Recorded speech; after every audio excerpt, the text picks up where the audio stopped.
Good morning students.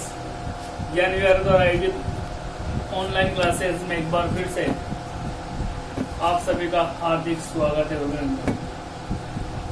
प्यारे विद्यार्थियों, आज अपन एक नए अध्याय के साथ शुरुआत करते हैं। जैसा कि अब तक आपने 2 अध्याय कंप्लीट कर लिए, भारतीय संविधान और धर्मनिरपेक्षता। आज अपना जो तीसरा अध्याय है वो है हमें संसद क्यों चाहिए। हमें संसद क्यों चाहिए, यानी हमारे लिए संसद क्यों महत्वपूर्ण है, क्यों संसद की जो है आवश्यकता है। इस चैप्टर की शुरुआत करते हैं। प्यारे विद्यार्थियों, हम भारतीयों को इस बात का गर्व है कि हम एक लोकतांत्रिक व्यवस्था का हिस्सा हैं।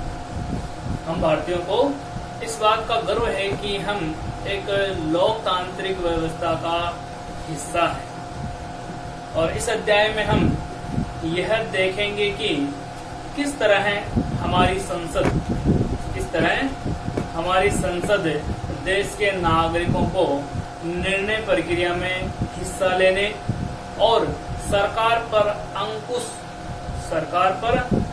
यानी सरकार पर जो है नियंत्रण करने में, अंकुश रखने में मदद देती है। यानी कहने का मतलब है कि इस अध्याय में जो है हम ये देखेंगे कि किस प्रकार हमारी संसद देश के नागरिकों को निर्णय प्रक्रिया में हिस्सा लेने और सरकार पर नियंत्रण रखने, अंकुश रखने में मदद देती। इसी आधार पर संसद भारतीय लोकतंत्र का सबसे महत्वपूर्ण प्रतीक और संविधान का केंद्रीय तत्व है। संविधान में जो सदस्य होते हैं, संविधान के जो सदस्य होते हैं, उनका निर्वाचन जनता के द्वारा किया जाता है। यानी कि देश के नागरिक, देश के जो नागरिक हैं वो उन सदस्यों का जो चुनाव करते हैं, निर्वाचन करते हैं। तो बात करते हैं कि लोगों को फैसला क्यों लेना चाहिए, यानी कि जो है लोगों को, यानी देश के नागरिकों को फैसला क्यों लेना चाहिए। प्यारे विद्यार्थियों, जैसा कि हम जानते हैं कि भारत 15 अगस्त 1947 को आजाद हुआ। जैसे कि सभी को ज्ञात है, सभी जानते हैं कि हमारा जो राष्ट्र है भारत 15 अगस्त 1947 को आजाद हुआ। इस आजादी यानी कि जो 15 अगस्त 1947 को जो भारत को स्वतंत्रता मिली, आजादी मिली, क्या वो ऐसे ही मिली? नहीं। इसके लिए जो राष्ट्रवादियों ने लंबे समय तक जो है आंदोलन चलाए थे। तो इस आजादी के लिए पूरे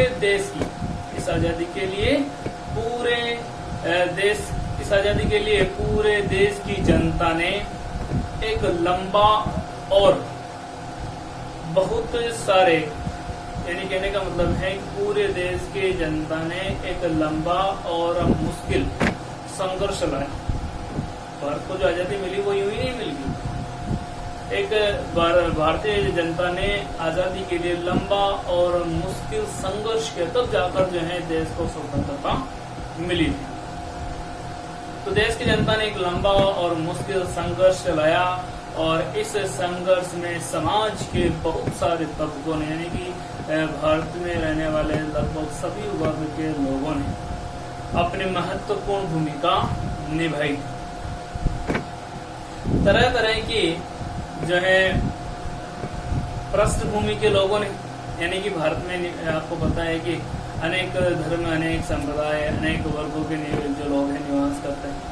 तो भारतीय स्वतंत्रता संघर्ष में तरह तरह की पृष्ठभूमि के लोगों ने इसमें भाग लिया, अपना महत्वपूर्ण योगदान दिया। वे स्वतंत्रता, समानता और निर्णय प्रक्रिया में भाग लिया। निर्णय प्रक्रिया में जो है अपनी महत्वपूर्ण भूमिका निभाई। कहने का मतलब है कि भारत के लगभग सभी वर्ग के लोगों ने भारत की स्वतंत्रता में अपना महत्वपूर्ण जो है योगदान दिया था।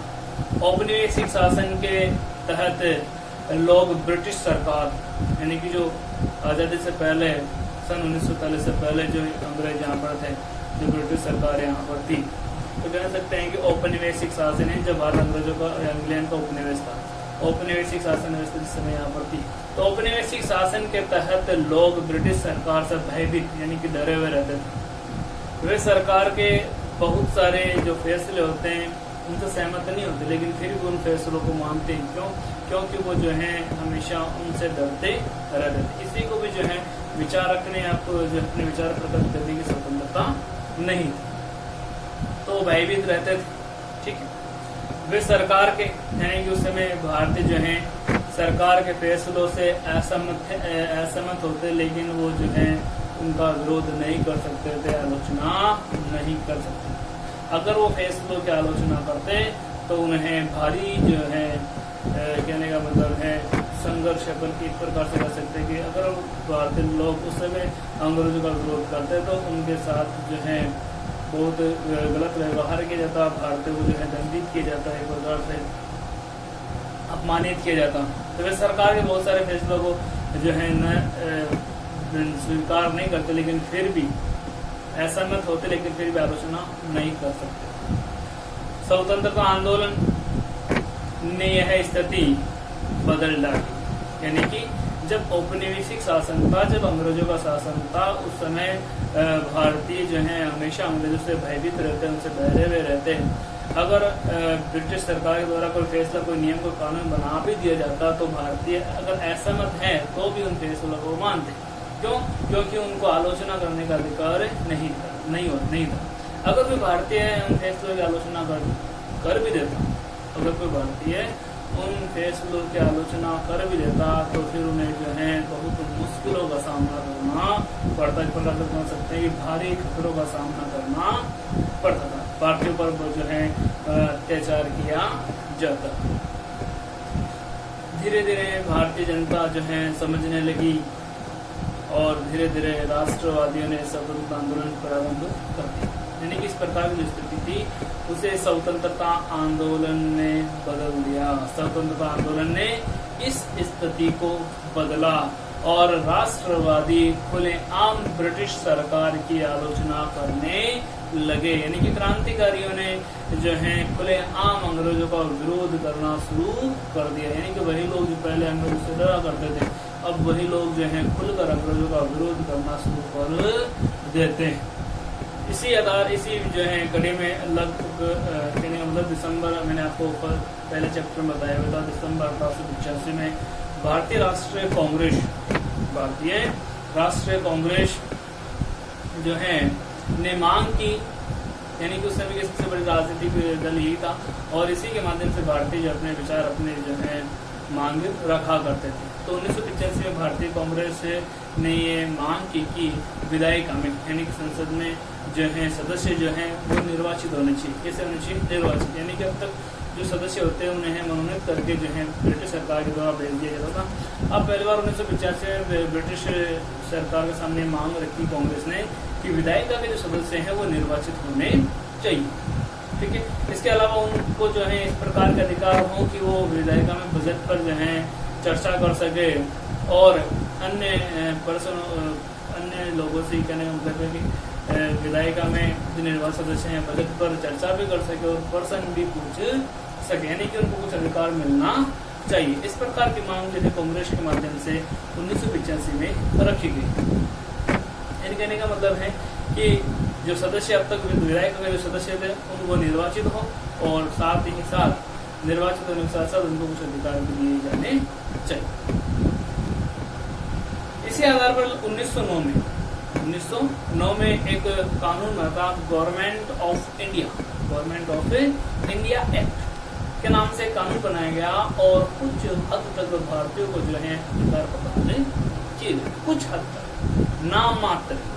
ठीक है, कहने का मतलब है कि 1909 में अपने ब्रिटिश इंडिया एक्ट के तहत कुछ हद कुछ हद तक निर्वाचित प्रतिनिधि की व्यवस्था, निर्वाचित प्रतिनिधि कह सकते हैं कि विधायिका में जो है राष्ट्रवादियों के बढ़ते कहने का मतलब है कि कुछ हद तक भारतीयों को अधिकार दिए, लेकिन वो नाम मात्र के थे।